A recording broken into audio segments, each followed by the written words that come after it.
अस्सलाम वालेकुम वरहमतुल्लाहि वबरकातुहू। कैसे हम सब दोस्त? उम्मीद करता हूँ सब खैरियत से होंगे और एंजॉय करूँगे अपनी लाइफ को। अल्लाह आप सबको ऐसे ही हंसता बसता मुस्कुराता रखे और आप सब मुझे अपनी दुआओं में ऐसे याद करते रहे।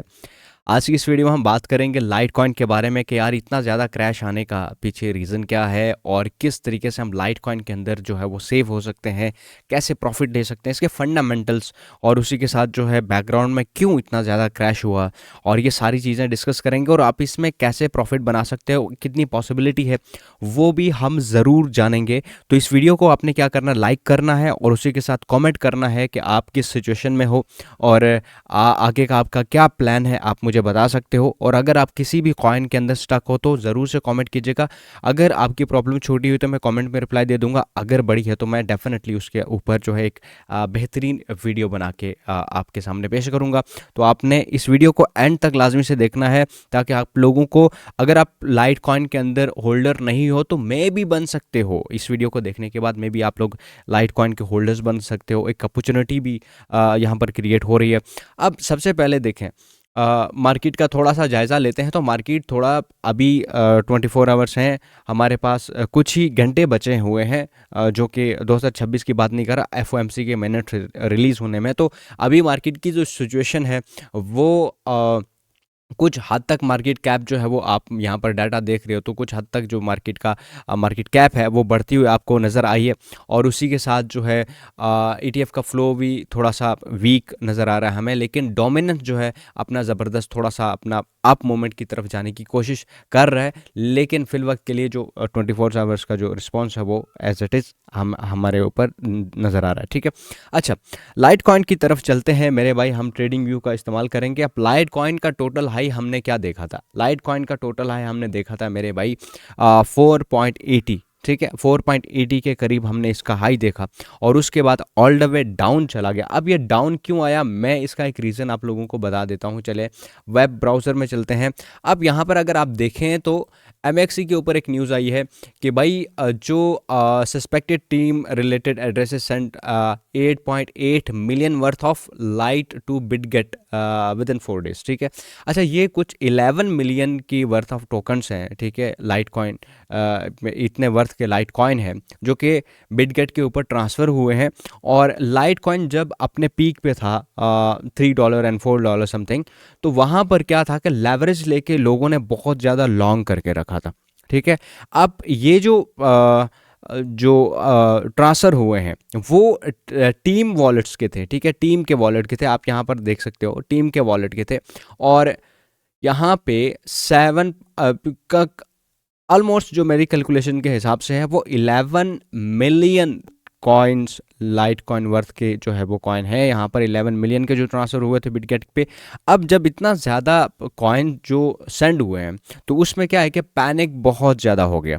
अब पैनिक होने की रीज़न भी होती है कि भाई 8.8 मिलियन से लेके 11 मिलियन तक अगर जो टोकन है वो एक्सचेंज पर चले जाएं तो इसका मतलब होता है कि यार अब यहाँ से जो है ना वो सेलिंग प्रेशर आ सकता है। और एक रीज़न ये भी था कि इतनी ज़्यादा जो है लेवरेज ली गई और इतनी ज़्यादा लेवरेज ली गई कि यार जहाँ से लॉन्ग पोजीशंस ओपन की कि लोगों ने एक्सपेक्ट किया कि ये 6 से $10 के बीच में ट्रेड हो सकता है। और क्योंकि इसका पोटेंशियल बहुत ज़्यादा था। ठीक है, ये एक जो इसका प्लेटफॉर्म है जो ये काम करे वो एक बहुत ही लेजिट प्लेटफॉर्म, यानी कि बहुत ही अच्छा ये मार्केट में ऐसे प्लेटफॉर्म्स हैं लेकिन ये सबसे एक यूनिक प्लेटफॉर्म बन के उभर रहा था। तो इसकी वजह से लोगों के अंदर जो है वो इसकी मूवमेंट को लेके कैच करने के लिए उन्होंने काफ़ी हद तक फ्यूचर ट्रेड में उन्होंने लॉन्ग करके रखा था।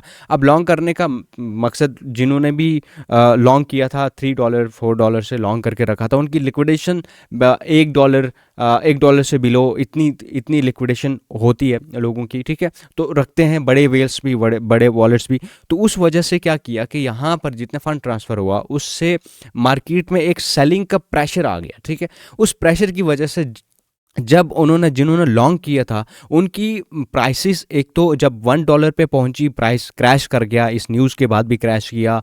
और उसके बाद $1 पे पहुंची तो क्या हुआ कि एक बड़े अमाउंट में जिनकी लिक्विडेशंस नहीं होनी थी वो भी हो गई। और जो लिक्विडेट होने के बाद भी फिर उसके ऊपर एक अलग से सेलिंग प्रेशर आया। ठीक है, एक अलग से सेलिंग प्रेशर आया, जिन्होंने लॉन्ग किया था सीधा सीधा उनके टोकन्स बिक गए मार्केट में, ठीक है, मार्केट प्राइस पे सेल हुए, तो वो भी एक सेलिंग प्रेशर यहाँ पर क्रिएट हुआ। उसकी वजह से 90% जो है मार्केट में जो इसकी गिरावट है वो देखने को मिली। ठीक है, मेरी बात समझ गए। अब ये इतना ज़्यादा यार देखो कि ठीक है हो गया, लेकिन 90% एक कॉइन क्रैश कर गया। वो उसका रीज़न ये है कि देखो 420 मिलियन जो है इसके कॉइन्स है टोटल, ठीक है, 420 मिलियन, और मार्केट में 20 मिलियन जो है मार्केट में सप्लाई अवेलेबल है, यानी कि 10%, सिर्फ और सिर्फ 10% मार्केट में इसकी सप्लाई अवेलेबल है। तो अब क्या है कि अगर थोड़ी सी बड़ी प्राइस के अंदर एक बाय सेल किया जाए तो इसमें वॉलेटिलिटी बहुत ज़्यादा बढ़ जाती है। अब बात समझ रहे हो, थोड़े से कॉइन्स अगर बाय सेल किए जाएं, यानी कि अगर 20-30 हज़ार डॉलर्स का या फिर $1,00,000 की यहाँ पर बाइंग सेलिंग हो तो अच्छी खासी प्राइस मूवमेंट हो जाती है यहाँ पे। तो इस वजह से यहाँ पे क्या हुआ कि एक वॉलेटिलिटी आपको देखने को नज़र आई, लिक्विडेशंस जो हैं वो काफ़ी हद तक आपको यहाँ पर देखने को मिली, और इतना ज़्यादा जो है मार्केट में मूवमेंट आया। अब इसकी एक चीज़ हम ट्रेडिंग व्यू के ऊपर एनालिसिस करने से पहले ये देख लेते हैं कि मेरे भाई आप एक चीज़ और याद रखें कि लाइट कॉइन का जो है यहाँ पर एक 2026 से एक जो टोकन अनलॉक्स हैं वो होना स्टार्ट हो जाएंगे। अब मार्च में इसके टोकन अनलॉक्स होने हैं, ठीक है। अब मार्च में टोकन कितने अनलॉक्स होने हैं, यहाँ पर अगर आप जाएं तो डाटा अगर देखें तो मेरे भाई आपको ये नज़र आएगा मार्च में आपको देखें 2026 3/27 को आपके 1.59 मिलियन टोकन जो है वो वर्थ है, 0.71 मिलियन का जो वर्थ है वो 3%, 3.68% जो है वो सर्कुलेशन सप्लाई का वो अनलॉक होने हैं। तो अब अनलॉकिंग का प्रोसेस जो है वो मंथली इतने होंगे, हर महीने इतने टोकन की सप्लाई मार्केट में आती रहेगी। अब इस कॉइन की सप्लाई आती रहेगी तो जाहिर सी बात है कि प्राइस थोड़ा सा डाउन जाता रहेगा, ठीक है। और अगर वो इस चीज़ को सरवाइव कर पाता है तो बहुत ज़बरदस्त बात है। क्यों? क्योंकि टोकन के टोकनमिक्स बहुत ज़बरदस्त हैं, ठीक है। वाइट पेपर इनका पढ़ो, इनकी सारी चीज़ें पढ़ो तो आप यहाँ पर देखोगे कि दो बड़ी ऐसी कंपनीज़ हैं जिन्होंने इस कॉइन के ऊपर इन्वेस्ट किया हुआ है, और सबसे बड़ी जो फंडामेंटल्स जो कंपनी है उसने भी इन्वेस्ट यहाँ पे किया हुआ, तो एक स्ट्रॉन्ग प्रोजेक्ट है, ठीक है। अब यहाँ पर टोकन अनलॉक से बचना पड़ेगा। अब एक गैप अप ये है कि मेरे भाई टीम्स के भी यहाँ पर जितने भी टोकन्स हैं वो भी अनलॉक होना स्टार्ट हो जाएंगे, टीम को जो ट्रेजरी ने दी है वो भी अनलॉक होना स्टार्ट हो जाएंगे। अब हमें करना क्या है इस चीज़ के ऊपर डिस्कस करते हैं कि क्या सिचुएशंस हो सकती हैं। यहाँ पर हम ट्रेडिंग व्यू के ऊपर चलते हैं और उसके बाद हम यहाँ पर डिस्कस कर रहे हैं। अच्छा, अभी की प्राइस अगर आप देखें, टेक्निकल्स मैंने आपको इसके फंडामेंटल्स वगैरह बता दिए और जो क्रैश की सिचुएशन थी वो भी मैंने आपको बता दी। अब हम टेक्निकल्स के ऊपर चलते हैं। तो मेरे भाई अगर आप यहाँ पर चार्ट देखो और 4 आवर्स का चार्ट फ्रेम देखो, और यहाँ पर अगर 4 घंटे का चार्ट फ्रेम हम अगर देखते हैं तो सबसे पहली चीज़ आप यहाँ पर क्या देख रहे हो, इसकी RSI। RSI कहाँ पर है? 34 और 33 के ऊपर चल रही है, ठीक है। आप यहाँ पर अगर RSI के ऊपर ध्यान दे रहे हो तो 34 और 33 के आसपास चल रही है। तो इसका क्या कंडीशन, इसका क्या इंडिकेशंस क्या है? इसके इंडिकेशंस ये हैं कि ये कॉइन ओवरसोल्ड जोन में है। अब ओवरसोल्ड जोन का मतलब क्या होता है कि यार ये कॉइन इतना नीचे गिर चुका है कि भाई यहाँ से प्राइस इतनी ही नीचे गिरी है कि यहाँ से बाय करने का टाइम आ गया, ठीक है। ओवरसोल्ड हो जब भी कोई कॉइन होता है तो इसका मतलब है कि भाई अब यहाँ से रिवर्स हो सकता है। और ओवरसोल्ड जोन में हमेशा आपको पता है कि ओवरसोल्ड जोन में हम क्या करते हैं कि 70 जिसकी भी वो हो जाए 70 प्लस अगर कोई भी कॉइन चला जाता है तो RSI चली जाती है तो हम उस कॉइन को ख़रीदते नहीं हैं। आप यहाँ पर अगर देखें तो ये 70 प्लस चली गई थी। आप यहाँ पर RSI देखें तो 80-90 के आसपास जो है वो RSI यहाँ पर ट्रेड हो रहा था। तो सडनली इतना ज़्यादा जो क्रैश आया, वो इतनी ज़्यादा मूवमेंट भी नहीं करना चाहिए कि एकदम से यहाँ पर 70 प्लस 80-90 पे चली गई RSI, उसके बाद जो है ना सडन क्रैश आया, तो उसकी वजह से लोग यहाँ पर फंस गए, ठीक है। अब एक चीज़ यहाँ पर याद रखिएगा कि एक तो अभी आपको ये कॉइन जो है एक डिस्काउंटेड प्राइस में मिल रहा है, ठीक है। एज सुन एज पॉसिबल आप यहाँ पर देखोगे कि ये कॉइन जो है $1 एंड 1.20 पे ट्रेड होता वो आपको नज़र आएगा एज सोन एज पॉसिबल, ठीक है। अब इसके टेक्निकल्स की बात जहाँ पर करें तो पहली चीज़, इस कॉइन को अपना पहला जो मोमेंटम है वो कहाँ पर शो करना चाहिए, पहले इसकी 60 की जो रेंज है 60 सेंट पे, यहाँ पर इसको सरवाइव करना पड़ेगा। 60 सेंट पे आप यहाँ पर मैं एक मार्क भी कर देता हूँ, ये जो एरिया है इसको रेजिस्टेंस, यहाँ पर रेजिस्टेंस बिकम सपोर्ट्स, राइट। तो यहाँ पर इसको क्या करना चाहिए कि एक सपोर्ट बनानी पड़ेगी और उस सपोर्ट के बाद इसको 80 का जो लेवल है उसको सरवाइव करना पड़ेगा। अब हमारे पास दो लेवल निकल कर आते हैं कि ये वाले, अब ऑलरेडी ऑल टाइम हाई पे ये कॉइन चल रहा है, तो इसका क्या मतलब है कि यहाँ से हम परचेजिंग कर सकते हैं। अब यहाँ से जब हम परचेजिंग करेंगे तो हम हमेशा, मैंने आपको रात को एक वीडियो अपलोड करके दिया था जिसमें आप स्पोर्ट ट्रेडिंग के अंदर 3 स्टेप बाइंग किस तरीके से एग्जीक्यूट करोगे, वो वाली वीडियो नहीं देखी तो आप लोगों ने देखना है, उसके अंदर किस तरीके से इन्वेस्टमेंट करेंगे। और अब यहाँ पर इस कॉइन का एक तो टीम फंड स्ट्रांग है, ठीक है, दूसरा इनका रोड मैप क्लियर है, और तीसरा अब ये जो पैनिक है हमेशा नहीं रहेगा, और यहाँ पर आपको जितने डिस्काउंट में ये मिल रहा है आपको ये बाद में नहीं मिलेगा, ये डेफिनेटली ये चीज़ है। अब यहाँ पर देखें कि ये क्या कर सकता है कि इसका नॉर्मल बिहेवियर कहाँ पर था, ये वाला एक रेंज है जिसके ऊपर ये नॉर्मल बिहेव कर रहा था, ठीक है, ऑलराइट। अब यहाँ पे हम अगर OKX का चार्ट हम देख रहे हैं, अगर आप MEXC के ऊपर ट्रेड करोगे, चार्ट देखोगे तो आपको मज़ीद चार्ट वहाँ पर देखने को मिलेगा, डाटा देखने को मिलेगा।